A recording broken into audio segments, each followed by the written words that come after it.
Logistics அப்படின்னா என்னன்னா, இப்போ நம்ம ஒரு பொருள் வந்துட்டு ஏற்றுமதி பண்ணுறோம், இறக்குமதி பண்ணுறோம் அப்படின்னு வச்சுப்போமே, அது வந்து ஸ்டோரேஜ், அதை டிரான்ஸ்போர்ட் பண்ணுறது, பேக்கேஜ் பண்ணுறது, டிஸ்ட்ரிபியூட் பண்ணுறது, இது எல்லாத்தையும் சேர்த்து தான் லாஜிஸ்டிக்ஸ் அப்படின்ட்டு சொல்லுவாங்க.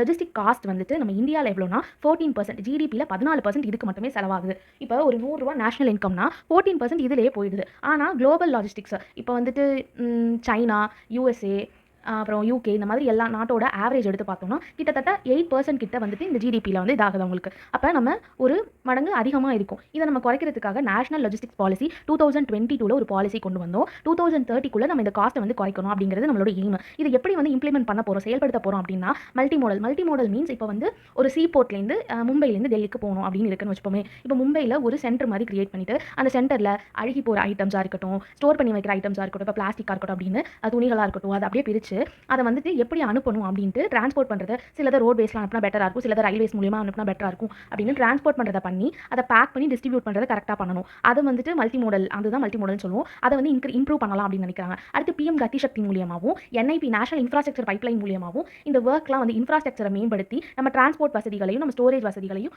இன்னும் பெட்டரான குவாலிட்டிக்கு கொண்டு வந்தால் இந்த லாஜிஸ்டிக்ஸ் காஸ்ட் குறையும் அப்படின்னு எக்ஸ்பெக்ட் பண்ணுறாங்க. இது 2030 இந்த காஸ்ட்டை ரெடியூஸ் பண்ணணுங்கிறது நம்மளோட எய்ம். தேங்க்யூ.